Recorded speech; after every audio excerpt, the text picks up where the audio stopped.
No one knows exactly when the first shot was fired. But once it began, it did not stop. Soldiers fired into the air, at first to scare people. But when the crowd refused to move, they fired into the crowd. Bullets ripped through the night sky. Panic spread through Beijing. People ran in every direction, dragging the wounded, calling for help. Hospitals overflowed. Doctors and nurses worked without rest. Some treated the injured on the sidewalks because there was no room inside. The students inside the square heard the gunfire too. They could see smoke rising from nearby streets. Many cried, but few left. They held hands, sang songs, and chanted, "We are not afraid. We are the future of China." Around midnight, tanks rolled down Chang'an Avenue, the long road leading to the square. Their metal tracks crushed anything in their way: barricades, bicycles, and sometimes people. In the square, student leaders debated what to do. Some wanted to leave to save lives. Others wanted to stay until the end, to show the world they would not give up. A group of students met with army officers in the early hours of June 4th. They begged for time, just a few hours to gather their things and leave peacefully. Finally, after tense negotiations, the soldiers agreed. As dawn approached, the students formed long lines, holding flags and banners. They walked out of the square singing, tired, defeated, but alive. But the violence around them continued. The army continued to fire on crowds outside Tiananmen. In many neighborhoods, ordinary citizens, unarmed and defenseless, were shot as they tried to block the troops. By sunrise, the streets were filled with burnt vehicles, debris, and silence. The square was empty. The protest was over. No one knows exactly how many people died that night. The government never released official numbers. Some say hundreds, others say thousands. But every life lost carried the same message: that courage can exist even in the face of unimaginable fear. The next morning, the city of Beijing looked calm again. The buses ran, shops reopened, and soldiers guarded every major intersection. But beneath that calm, grief was everywhere. Parents searched for missing children. Hospitals were surrounded by weeping families. And people whispered stories of what they had seen, afraid to speak too loudly. The image of that night would haunt the world: flames, gunfire, and the courage of unarmed citizens standing before tanks. The night of June 3rd and 4th became one of the darkest moments in modern history. But it also became a symbol of how far people will go for their dreams, and how hope, once awakened, can never truly be erased. The world was about to witness that symbol in one single, unforgettable photograph: a lone man standing in front of a column of tanks. The year was 1989, but to truly understand what happened that spring in China, we must go back a little, to a time when the world was changing faster than ever before. It was the 1980s, and China was opening its doors after many years of isolation. For decades, the country had lived under a strict system where the government decided almost everything: what people could say, where they could work, what they could believe. But now, new winds were blowing. China's leaders, led by a man named Deng Xiaoping, had begun something called reform and opening up. It meant that factories could make and sell their own goods, farmers could keep more of what they grew, foreign companies were invited in. For the first time in a long time, people felt the air of change. Cities began to fill with color, neon lights, bicycles, markets buzzing with life. Young people started wearing jeans and listening to Western music.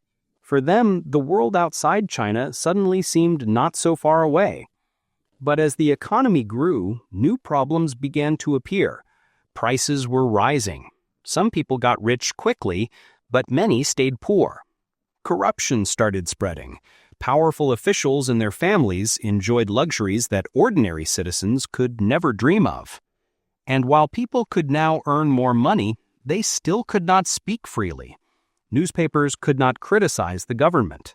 Students could not form their own groups. If anyone questioned the leaders too loudly, they could simply disappear.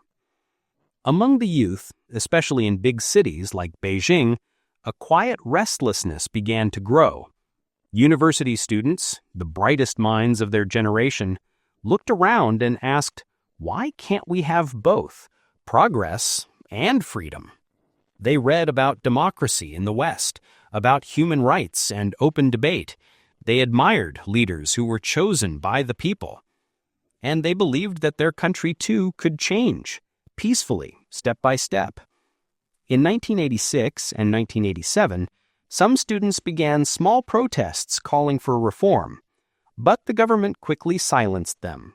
One man who supported them, a gentle, kind-hearted leader named Hu Yaobang, was forced to step down. Hu was known for his honesty, his sympathy toward students, and his belief that China could move forward without fear. The students never forgot him. By 1989, China was facing an invisible crossroad. Its economy was booming, but its people were divided. Some celebrated their new wealth. Others struggled to afford food. And deep down, everyone knew something big was coming. It began quietly, with a death. On April 15, 1989, Hu Yaobang passed away. When the news spread, sorrow filled the campuses across China. To many students, he wasn't just a politician, he was a symbol of hope, of honesty in a time of corruption. In universities across Beijing, Peking University, Tsinghua, and others, students gathered to mourn him. They wrote poems, carried white flowers, and spoke of their dreams for a better China. What began as mourning soon turned into something more. The students started talking about the problems they saw around them: corruption, censorship, unfairness. They believed that the best way to honor Hu Yaobang was to continue his dream, to make China a freer, fairer place. So they wrote 7 demands to the government. Among them were calls for freedom of speech in the press, an end to corruption, dialogue between leaders and the students, the right to form independent student unions. They didn't ask for the fall of the government. They only wanted a voice, a chance to be heard. In the days that followed, students began marching from their campuses toward Tiananmen Square, the heart of Beijing, a vast open space in front of the Great Hall of the People and Mao Zedong's mausoleum. It was a place of history, power, and symbolism. It had witnessed revolutions, parades, and celebrations. Now it was about to witness something entirely new. By April 18th, thousands of students had gathered there, holding banners that read, "Long live democracy," "Down with corruption," "Long live the people." The government watched nervously. They had seen protests before, but never one this large, this passionate, and this public. In the beginning, the authorities tried to stay calm. The protests were peaceful. Students sang songs, read poems, and even cleaned the square themselves. They believed they were showing their love for China, not rebellion, but patriotism. But as the crowd grew, tension began to rise. Some leaders in the government saw the students as troublemakers, as a threat to the Communist Party's control. Others, however, saw hope, a chance to connect with the young generation. Still, the top leadership was divided and unsure of what to do. Then came a turning point. On April 22nd, a grand memorial service for Hu Yaobang was held in the Great Hall of the People. thousands of students stood outside in the rain, holding banners, hoping that the government would listen to them, perhaps even invite them in to talk. But no one did. Instead, the official media called them unruly and unpatriotic. The students felt betrayed. Their mourning had been ignored. Their voices had been dismissed. That night, frustration turned into determination. They decided to stay in Tiananmen Square until their demands were heard. And so began the protest that would soon capture the world's attention. Over the next weeks, what started as a few thousand students would grow into a movement of millions. Students, workers, journalists, and ordinary citizens, all united by one simple dream: that their country could be free, fair, and honest. The winds of change that had been quietly blowing across China were about to become a storm, and the whole world was about to watch. The days after Hu Yaobang's funeral felt different in Beijing. The city was alive with a kind of quiet electricity. Everywhere, on campuses, in tea houses, on crowded buses, people were whispering about what was happening at Tiananmen Square. The students had stayed. They slept on the hard ground, using banners as blankets and backpacks as pillows. They took turns keeping watch, writing speeches and making hand-painted signs. Their energy was young, idealistic, and full of hope. Each morning, more people joined them: teachers, workers, journalists, and curious citizens who brought food and water. They came to see these young faces standing so bravely before the great marble buildings of power. For many, it was their first time seeing people peacefully question the government. It was something new, something powerful. One young student from Beijing Normal University said, "We are not against our country. We are its children. We only want it to listen." And that was the spirit that defined the early days. They were not rebels. They were dreamers. They sang songs like the International and March of the Volunteers. They quoted famous thinkers about truth, freedom, and duty. And they kept repeating one line over and over again: serve the people. From their point of view, that's all they were doing, serving the people by standing up for what was right. As the days passed, the movement began to organize itself. Different universities sent representatives to form a student federation. They elected leaders, set up makeshift loudspeakers, and started publishing small newspapers. There was a feeling of unity, as if an entire generation had suddenly found its voice. On the evening of April 26, something happened that changed everything. The state-run newspaper, The People's Daily, published an article calling the protests turmoil and a planned conspiracy. It described the students as enemies of the state. The article broke their hearts. They felt misunderstood, accused, and shamed. The next day, April 27th, they answered back, not with anger, but with the largest peaceful march Beijing had seen in decades. Tens of thousands of students left their campuses, walking arm in arm toward Tiananmen Square. They sang, they chanted, they held up banners that read, "We are not chaos, we are the future." Crowds along the streets cheered for them. Bus drivers stopped their buses to salute. Police officers stood aside and let them pass. Even the soldiers, watching from their posts, couldn't help but smile. Something beautiful was unfolding, a sense of unity, courage, and peace that stretched across the city. For the first time, it felt like the people and the students were one. And for a short while, that gave the whole nation hope. By early May, the protest in Tiananmen Square was no longer just about students. It had become something much larger, a national conversation about the future. In dozens of other cities, Shanghai, Wuhan, Chengdu, Guangzhou, people began holding their own demonstrations. Even in smaller towns, workers marched through the streets, demanding justice and fairness. Radio stations and newspapers quietly reported the events, even though the government told them not to. Some journalists joined the protests themselves. It was as if the entire country was finally speaking after years of silence.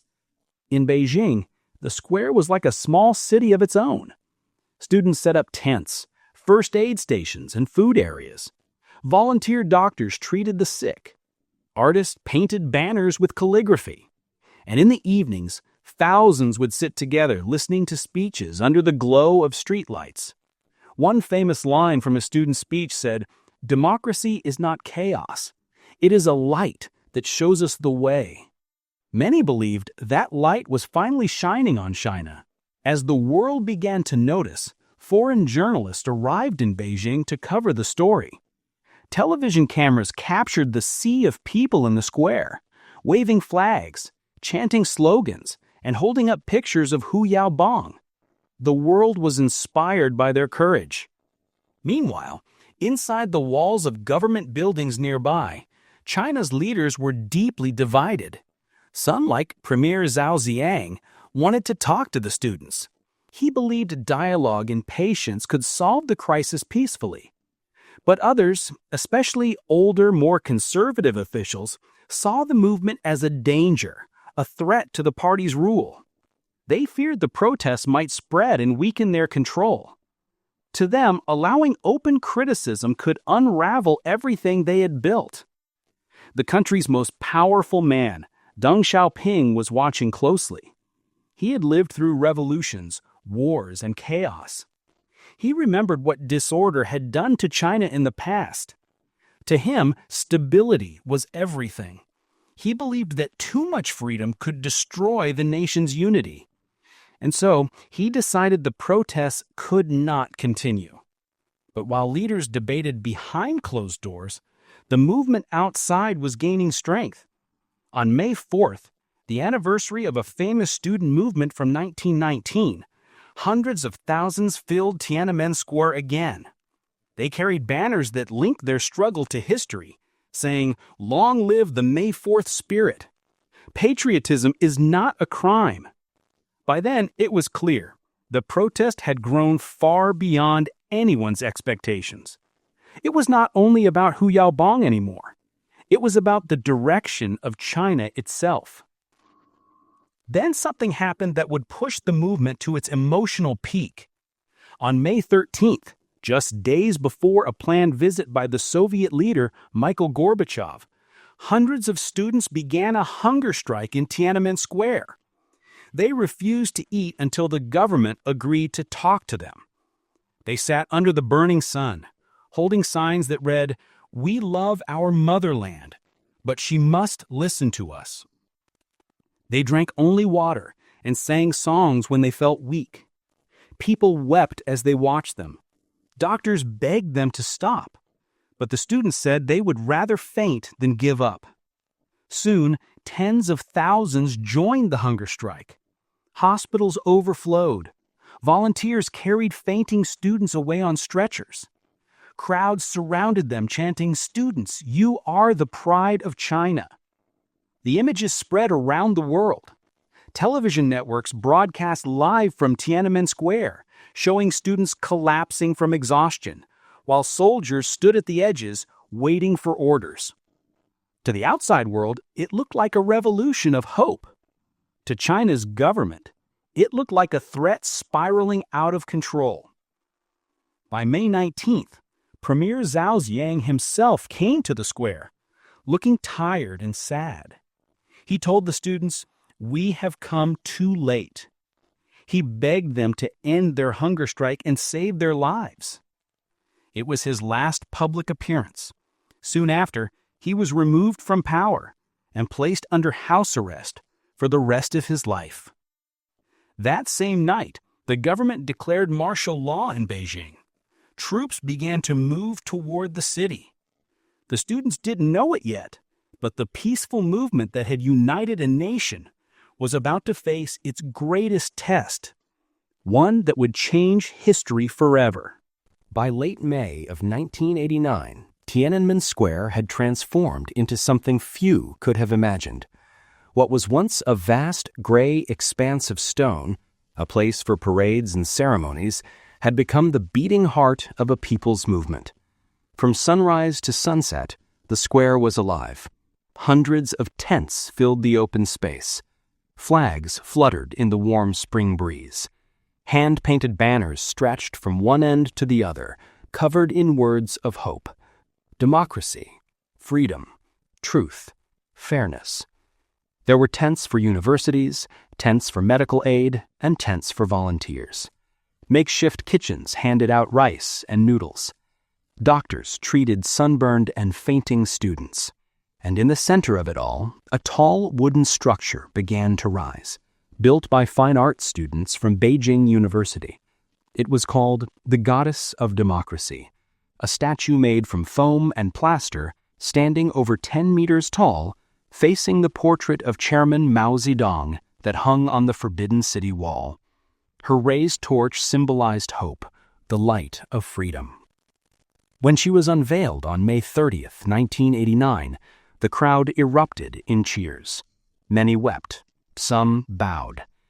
To the students, she represented the dream of a new China, brave, proud, and full of light.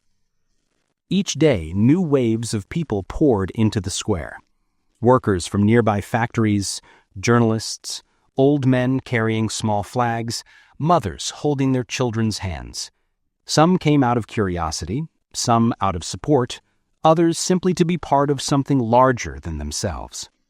There were musicians singing patriotic songs, poets reading verses, and speeches every evening from the student leaders. Microphones were passed around as people took turns expressing their hopes for the country.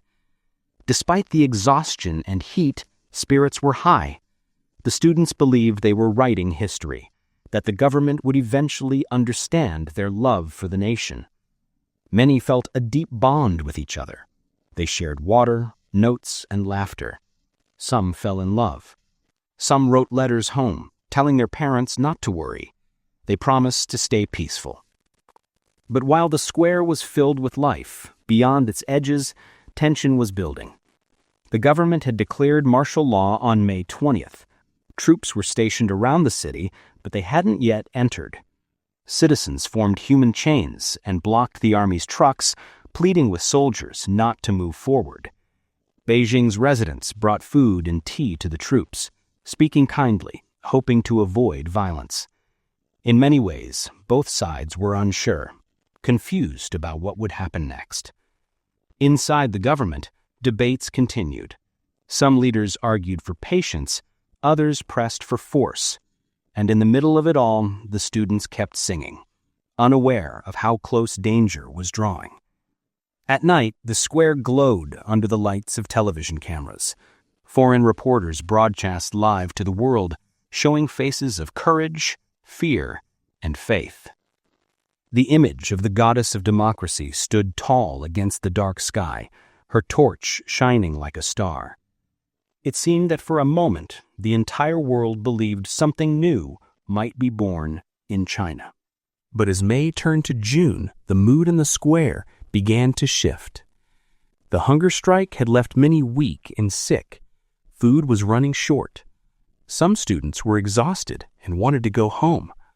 Others, more determined than ever, insisted they must stay, that leaving would mean their struggle had been for nothing. Leaders of the student groups began to disagree among themselves. Some wanted negotiation. Others believed only continued resistance could bring change. Small arguments turned into long meetings that lasted through the night. The unity that once bound the protesters together was beginning to fade. Meanwhile, the government's patience was wearing thin. Deng Xiaoping and the senior party officials decided that the square must be cleared at any cost. They believed that if they allowed the protests to continue, it would spread across the country and destroy their authority. They ordered more troops into Beijing. Soon, the roads leading to the city were filled with military trucks and armored vehicles. Many soldiers were young, barely older than the students themselves. They were told they were coming to protect the capital from counter-revolutionaries. But when they arrived, what they saw confused them. Ordinary citizens offering them food, students singing songs, people waving flags. Some soldiers refused to move forward. Others turned their trucks around. In several places, residents blocked roads with buses, bicycles, and cars to stop the army from entering. The people of Beijing still believed, that peace could prevail. In Tiananmen Square, the students continued their protests. They formed teams to keep order, set up message boards, and wrote open letters to the government. Each day, more families came to see them, bringing watermelons, bread, and tea. The spirit of unity had spread through the city like a warm flame. But underneath that warmth, fear was slowly creeping in. Rumors began to circulate, whispers that the army had received new orders, that the soldiers would come again, this time with weapons. No one wanted to believe it. On the night of June 1st, the city was unusually quiet. Rain fell softly over the square. Students huddled under plastic sheets, reading their notes, still hopeful that talks would resume. The next morning, loudspeakers around the square announced a warning. The government was urging everyone to leave immediately. The area would be soon cleared by force.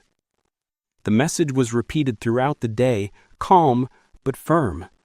Most people didn't take it seriously. They had seen warnings before, and the soldiers hadn't attacked. Surely, they thought, their government would never harm its own children. On the night of June 3rd, Beijing held its breath. The students, tired and brave, sat together under the statue of the goddess of democracy. Some sang the national anthem.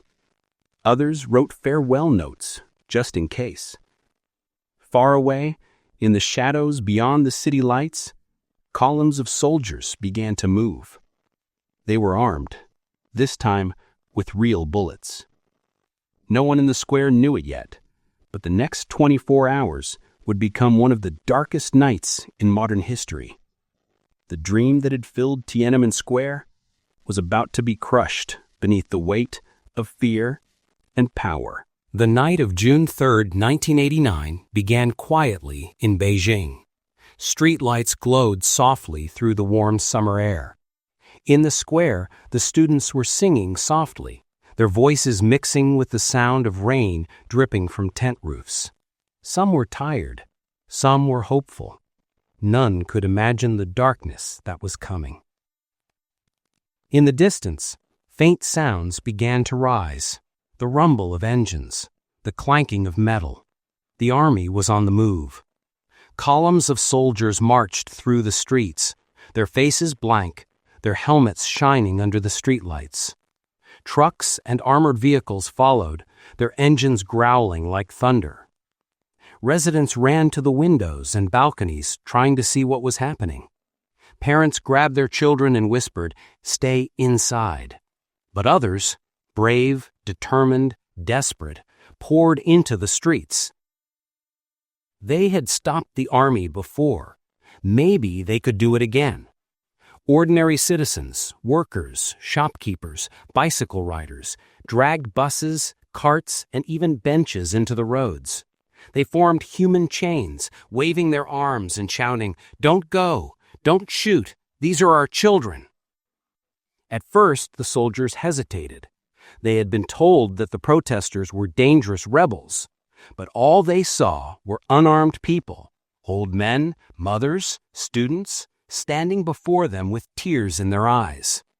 In some places, soldiers refused to fire. In others, confusion turned into chaos. Then, around 10 p.m., the first shots were heard. Not warning shots, real bullets. Gunfire echoed through the narrow streets of Beijing as soldiers began to open fire on the crowds trying to block their path. People screamed and scattered. Some fell to the ground and didn't get up again. The soldiers kept advancing. Their orders were clear. Clear the square.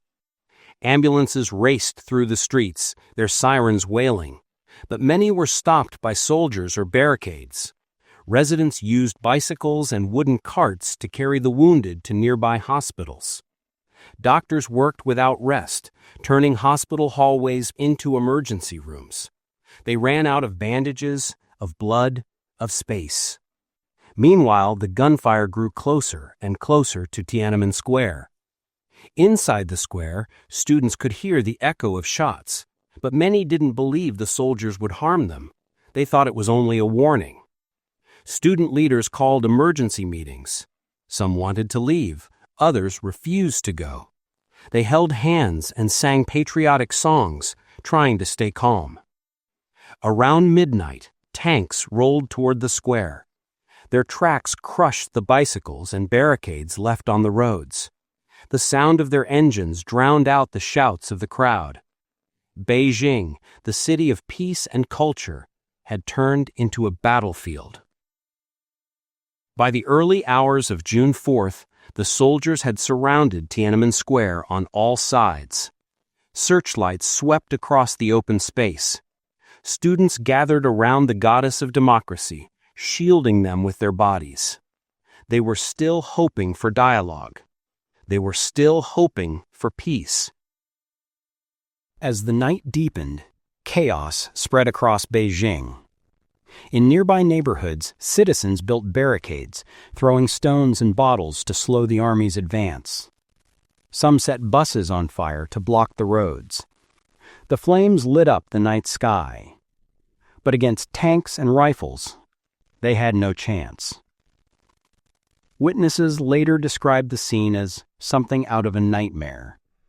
Gunfire echoing off apartment walls, people screaming for help, smoke filling the air.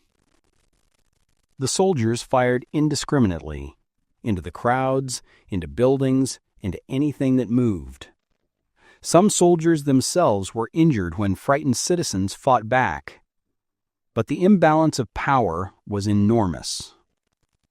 By 2 a.m., troops had reached the edges of Tiananmen Square. The students gathered together, waiting. Their loudspeakers still worked, and through them, a young voice said, "Fellow students, please stay calm. Do not panic. Do not give the soldiers an excuse." The air was heavy with fear. Around them, the once peaceful city was burning. Inside the square, there were nearly 10,000 people, exhausted, hungry, but united. They lit candles. They sat arm in arm facing the soldiers who stood silently with rifles ready. Some students wrote their names and blood types on their arms, just in case. Others folded their banners neatly and placed them at the base of the goddess of democracy. At around 4 a.m., the loudspeakers of the army gave a final warning. Leave the square immediately, or you will be responsible for the consequences. Negotiations began between the student representatives and the soldiers. The students pleaded for time, to pack up, to leave peacefully. For a moment, it seemed the soldiers might wait. Then, at dawn, the tanks began to move. Slowly, steadily, the armored vehicles rolled into the square, crushing tents, banners, and bicycles under their heavy treads. The rumbling filled the air like an earthquake. Many students began to weep. Some sang the national anthem, "Arise, ye who refuse to be slaves." Their voices trembled, but they did not run. As the tanks drew closer, soldiers fired into the air, then into the crowd. People ran in all directions. Some tried to carry the wounded. Some refused to leave the statue of the goddess of democracy, standing until the last possible moment.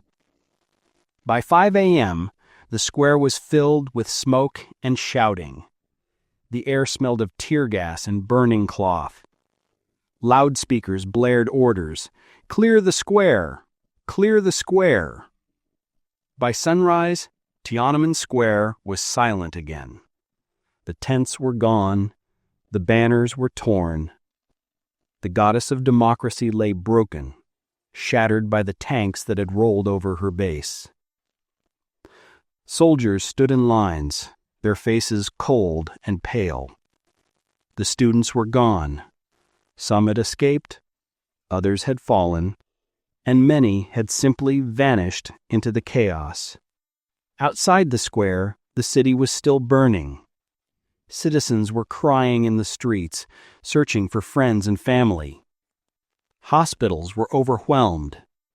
Bodies were carried away in the dark, quickly, quietly. The exact number of those who died that night has never been known. Some say hundreds, others thousands. The government never released an official count. When the sun finally rose over Beijing on June 4, 1989, it shone on a city forever changed. The protests were over, but the silence that followed would echo for decades. By the end of May 1989, Tiananmen Square had changed. The banners still waved, but the music had faded. The laughter of the students was quieter now. The summer heat had arrived, and, with it, a growing tension that could be felt in every corner of Beijing. For weeks, the government had warned the protesters to leave the square. Some thought the army was bluffing. Others believed, perhaps hoped, that no one would dare harm unarmed students asking for freedom. But deep inside the walls of power, decisions were being made. The leadership had split. Some still wanted a peaceful solution. Yet others believed the time of talk was over. Late on the night of June 2, China's leaders signed the order to clear Tiananmen Square. The People's Liberation Army, the PLA, was told to move in. Thousands of troops began to march toward the capital. Armored vehicles, jeeps, and trucks loaded with soldiers started their journey under the cover of darkness. By the afternoon of June 3, they began to appear on Beijing's outskirts. Citizens watched in disbelief as wave after wave of soldiers filled the highways. But something unexpected happened. The people, not just students, but workers, parents, and shopkeepers, poured into the streets. They blocked the army's path with buses, bicycles, and even their own bodies. Old men stood in front of military trucks. Women pleaded with the soldiers to turn back. "Don't hurt the students," they begged. "Go home. We are all Chinese." And for a moment, the soldiers hesitated. Many were young, barely older than the protesters themselves. Some didn't even know why they had been sent there. That night, the streets became a battleground of wills. The government determined to move forward, and the people determined to stand their ground. As the clock ticked toward midnight on June 3, the sound of engines echoed through the city. Gunfire soon followed. The order had been given. The army was moving in. When the sun rose on June 5, 1989, Beijing was quiet again. The streets that had once echoed with chants and songs were now lined with tanks and soldiers. The smell of smoke still lingered in the air, and the square, once filled with hope, was nearly empty. The government had taken back control. The loudspeakers that once played revolutionary songs now announced warnings. Citizens were told to stay indoors. Cameras were banned. Journalists were detained. But somewhere near Chang'an Avenue, as the tanks rolled down the wide boulevard, something extraordinary happened. A man, an ordinary man in a white shirt, stepped into the street. He was carrying 2 shopping bags. In front of him was a long line of tanks, heavy and unstoppable. He stood still. The lead tank stopped. When it tried to move around him, he stepped again, blocking its way. He seemed so small, and yet in that moment, he looked larger than life. The world watched in silence as the man refused to move. He was alone, but he represented millions who had dreamed of change. That man's name is still unknown, No one knows what happened to him, but the image of Tank Man became one of the most powerful photographs in history, a symbol of courage standing against oppression. In the days that followed, the government declared victory. They called the protests a counter-revolutionary riot. They arrested hundreds of students, workers, and journalists. Many were sentenced to prison. Some disappeared, never to be seen again. Censorship spread across the country like a shadow. News of what had happened was erased from newspapers, radio, and television. Even speaking about Tiananmen became dangerous. But outside China, the world had seen everything. Foreign journalists had captured the smoke, the chaos, and the bravery. The footage shocked the globe. Governments condemned the violence. Sanctions were placed. Students across the world marched in solidarity, holding candles for those who had fallen. Yet inside China, silence grew deeper. Families were not allowed to mourn publicly. Some parents who lost children that night were followed, questioned, or silenced. But even in silence, grief found a way to live on. In hearts, in memories, in whispered stories passed down quietly. Years passed. Beijing changed. New skyscrapers rose where old alleys once stood. The city grew richer, faster, and brighter. But in that bright new China, there remained a space that could never truly be rebuilt, the space of truth that had been buried under fear. Every year, around early June, families in China still remember in private. They light candles quietly, sometimes behind closed curtains. In Hong Kong, before it too lost its freedom of protest, tens of thousands would gather each year, holding candles in Victoria Park, singing songs of hope and remembrance. Their message was simple: we will not forget. For the students who survived, life would never be the same. Some fled the country and built new lives abroad. Others stayed behind, living with memories too painful to share. Many of them had believed they could change their nation through words, ideas, and peaceful protest. They had believed their government might listen. But what they learned was far more painful: that power fears ideas more than armies. Still, their courage changed something, not in law, not in policy, but in spirit. Their movement showed the world that the desire for freedom cannot be crushed forever. It can be silenced, yes, but not erased. More than 30 years later, Tiananmen Square stands at the heart of Beijing, a vast, open space surrounded by monuments, flags, and soldiers. Tourists walk across it every day, but few speak of what once happened there. The government continues to censor the event. Searches for Tiananmen 1989 are blocked online. Textbooks omit or soften the details. And yet, beyond those walls of silence, the memory endures, because memories cannot be deleted like files. They live in people. They live in photographs, in journal entries, in stories told to children late at night. And they live in that one haunting image: the man with the shopping bags standing before the tanks, a symbol of how one person, for just one moment, can stop the world. The Tiananmen Square protests began with hope, a dream of a better, freer China. They ended with violence, but their spirit did not die there. It became a story told across generations, a lesson in courage, unity, and the cost of silence. It reminds the world that democracy is not a gift, it is a struggle. That freedom of speech is not a slogan, it is earned through sacrifice. And that every person, no matter how small, has the power to stand for truth. For the students of 1989, Their protest may have been crushed, but their voices still echo. In every act of bravery, in every demand for justice, and in every whisper of remembrance. Because history is not just what we are told, it's what we choose to remember. And as long as the world remembers Tiananmen, those who stood there, those who sang, who dreamed, who fell, will never truly be forgotten.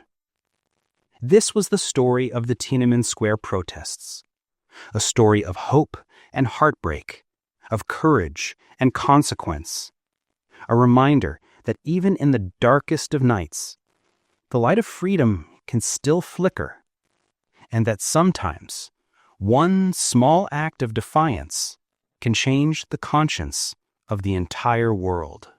If this story moved you, and you believe that history, no matter how painful, should never be forgotten, then help us keep these stories alive. Subscribe to our YouTube channel for more true stories of courage, resistance, and the people who changed the world. Your one click helps us share history so it can continue to inspire the future.